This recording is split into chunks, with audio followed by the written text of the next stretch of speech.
الحمد لله نحمده ونستعينه ونستغفره ونؤمن به ونتوكل عليه ونعوذ بالله من شرور أنفسنا ومن سيئات أعمالنا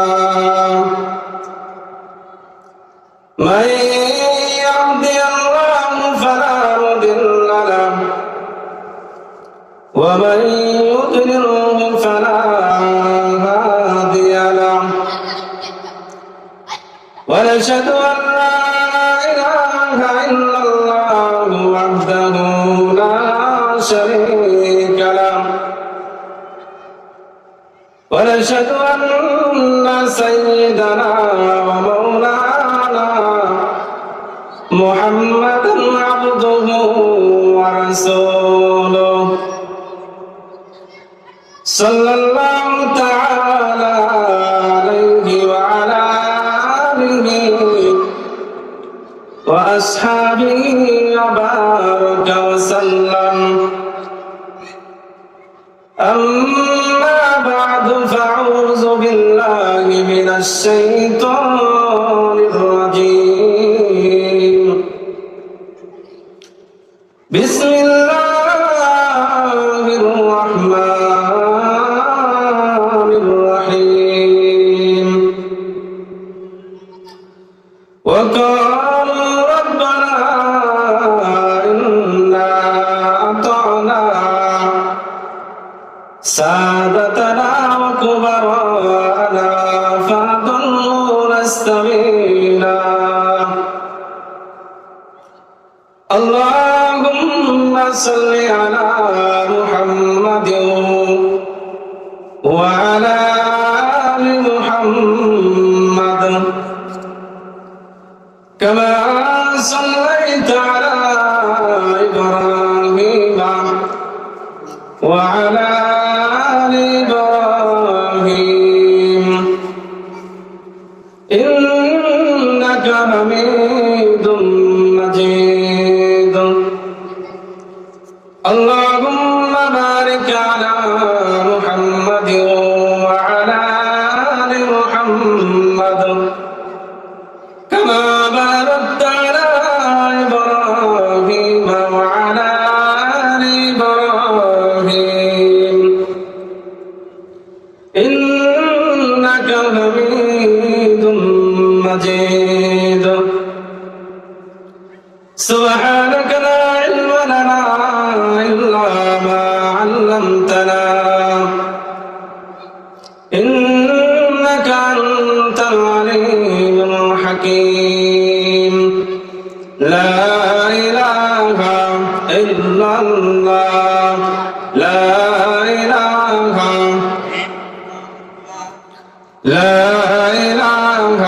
إلا الله لا إله যার দিলে আছে আল্লাহর ভয় আল্লাহ আল্লাহ সব সময় যার দিলে আছে আল্লাহর ভয় আল্লাহ আল্লাহ সব সময় এই দুনিয়া ভালো লাগে না এই দুনিয়া ভালো লাগে না ভালো লাগে শুধু আল্লাহ লা ইলাহা ইল্লাল্লাহু বলা রে আমার মন লা ইলাহা لا إله لا إله बता हमको तेरे राह किस तरफ है तेरे राह पर चला हमको खुदाया ला इलाहा ला ইলাহা বহু দূরে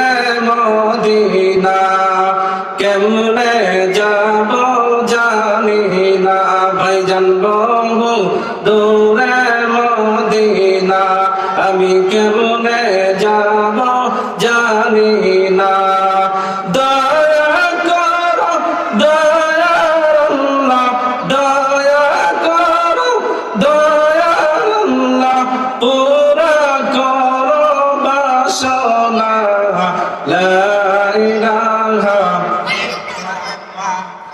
লা ইলাহা লা ইলাহা আল্লাহ আল্লাহ क्या मुबारक नाम है अल्लाह अल्लाह क्या मुबारक काम है ला इलाहा ला इलाहा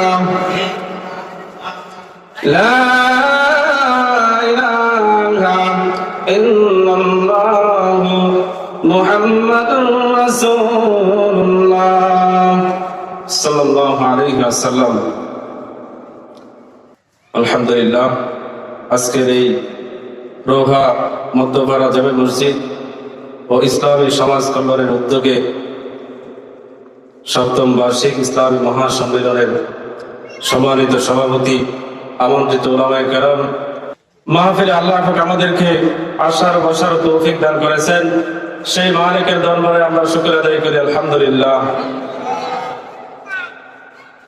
আল্লাহ পাক আমাদেরকে ছোট্ট একটি হায়াত দিয়ে এই দুনিয়ার মধ্যে পাঠিয়ে দিয়েছেন। প্রত্যেক বছর এখানে মাহফিল হয়। আমরা লক্ষ্য করতে পারি গত বছর যে আমাদের এখানে মাহফিল হয়েছিলেন, যে মানুষগুলো আমরা এখানে উপস্থিত ছিলাম, এই মহল্লার মধ্যে অনেক মানুষ আছে যে সেই উপস্থিত মানুষগুলো এখন কবরের মধ্যে শুয়ে আছে। অনেক মানুষ গত বছর শরীরের শক্তি ছিল, এই বছর শরীরের শক্তি কমে গেছে। মনের তামান্না আছে মাহফিলে আসার জন্য, কিন্তু ইচ্ছা থাকা সত্ত্বেও সে মাহফিলে আসতে পারতেছে না।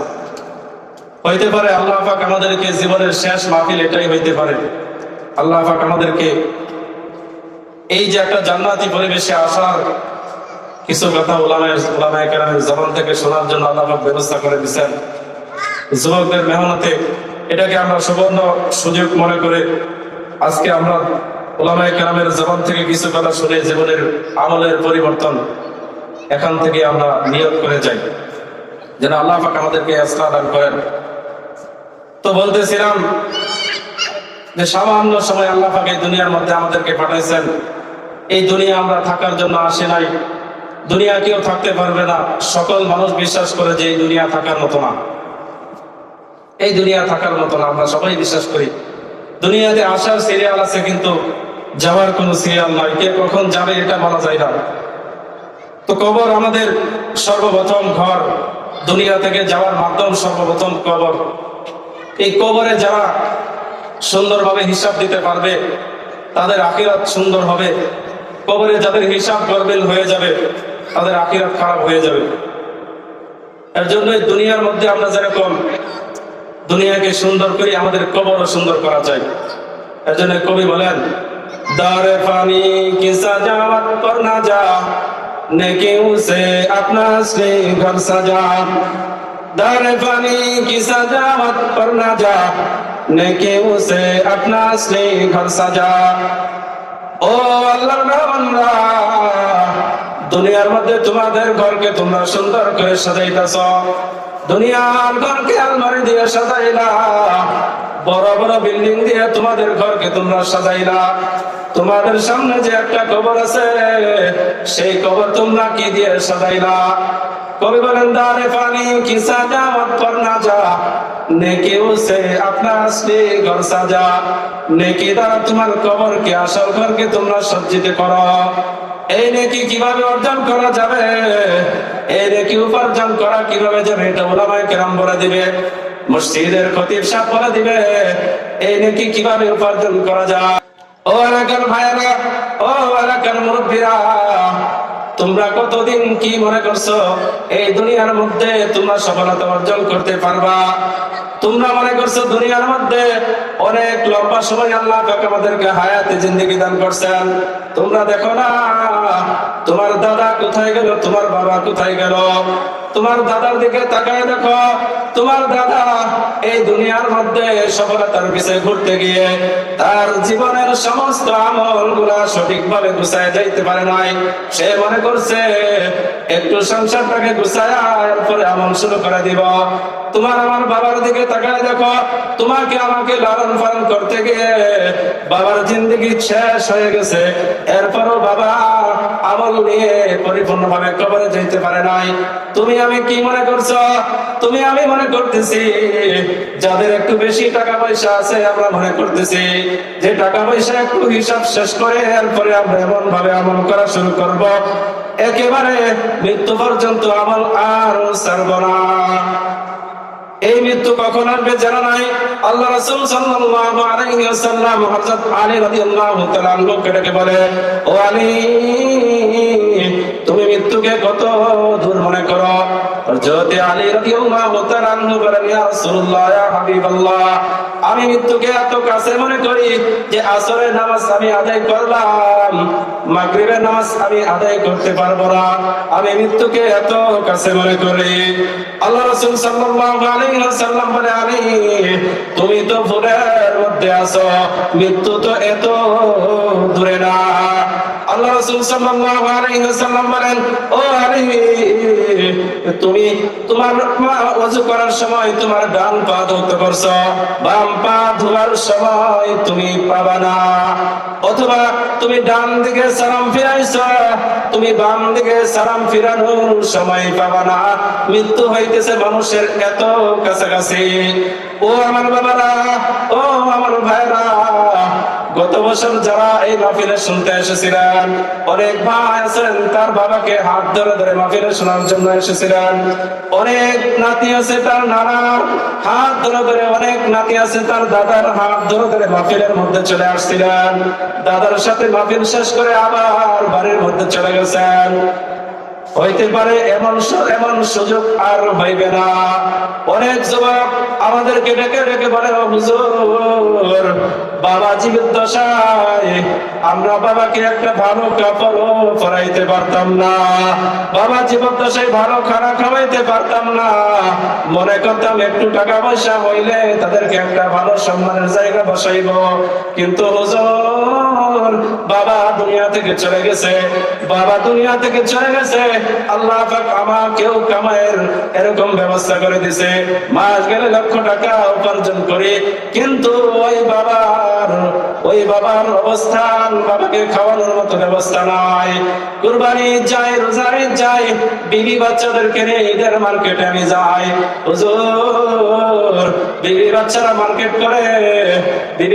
মার্কেট করে আমি একটা দোকানের মধ্যে, ওই রেকের মধ্যে সুন্দর একটা পাঞ্জাবির দিকে তাকায় তাকায় চোখের পানি ফেলাই আর কান্দি আর মনে মনে বলি, ওই কাপড়টা আমার বাবার গায়ের মধ্যে সুন্দর ভাবে রাখতো, আজকে যদি আমার বাবা বেঁচে থাকতো তাহলে আমি এই জামাটা, এই পাঞ্জাবিটা আমি আমার বাবাকে ক্রয় করে দিতাম।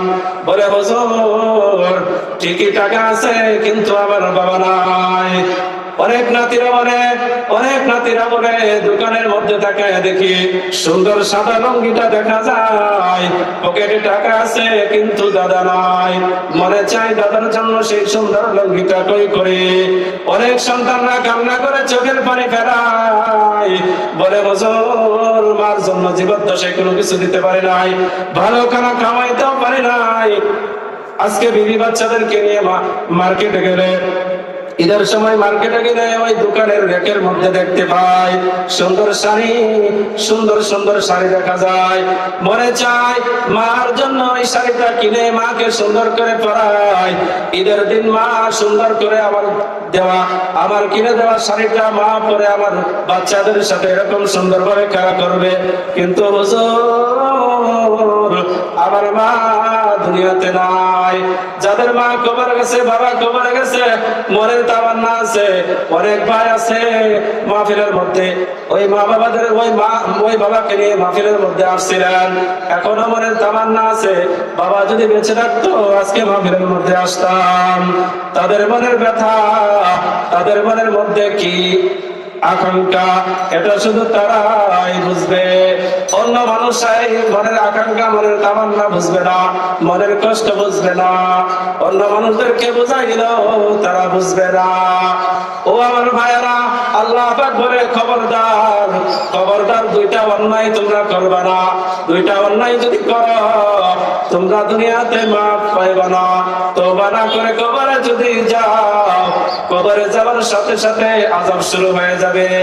একটা অন্যায় হইতেছে লা তুশরিক বিল্লাহ, লা তুশরিক বিল্লাহ, আল্লাহর সাথে শিরক করিও না। যদি আল্লাহর সাথে শিরক করো, তওবা না করলে এই শিরকের গুনাহ কিন্তু মাফ হবে না। এই শিরকের গুনাহ যদি তোমরা তওবা না করো মাফ হবে না। দুই নম্বর হইতেছে ওয়াবিল ওয়ালিদাইনি ইহসানা, যদি পিতা মাতার সাথে খারাপ আচরণ করো, পিতা মাতা যদি তোমাদেরকে মাফ না করে, যত আমল নিয়ে কবরে যাও, যত হজ নিয়ে কবরে যাও, যত দান খয়রাত নিয়ে কবরে যাও, কাজ হবে না। এর জন্য যাদের পিতা মাতা দুনিয়ার মধ্যে বেঁচে আছে, পিতা মাতাকে সুবর্ণ সুযোগ মনে করে তাদেরকে মহান করে খেদমত করে দেন। পিতা মাতা তোমার জান্নাত, হয়তো পিতা মাতাই তোমার জান্নাত। ও আমার বাবারা, ও আমার ভাইরা, একটু ভালো করে বুঝেন, এরপরে কবরে যান। তোমার কবরে তুমি যাবা, আমার কবরে আমি যাব। আমাদের পূর্বপুরুষ অনেক মানুষরা ছিল, তারাও এই দুনিয়ার মধ্যে সংসার করে গেছে। তাদের সুন্দর সুন্দর বিবি ছিলেন, তাদের সুন্দর সুন্দর সংসার ছিলেন। কবি বলেন সুন্দর করে, कैसे कैसे ताजदारा पादशाह चल गए, कैसे कैसे ताजदारा पादशाह चल गए, ओ खजाना बाला खाना शानो शौकत क्या हुई, कैसे कैसे खूबसूरत रानियां शाहजादियां तन वतन सब गल गई, आपसे कसरत क्या हुई, कैसे कैसे ताजदारा पादशाह चल गए, ও খাজানা বালা খানা শানু শওকত কিয়া হুই। আগের দিনের কত রাজা বাদশারা ছিল, এই দুনিয়ার মধ্যে তারা রাজত্ব করে গেছে। এই দুনিয়ার মধ্যে তাদের কত দাপট ছিল, তাদের কথায় মানুষ উঠত আর বসত। আজকে ওই সমস্ত রাজা বাদশারা কোথায়? ওই সমস্ত রাজা বাদশাদের সুন্দর বিবিরা কোথায়?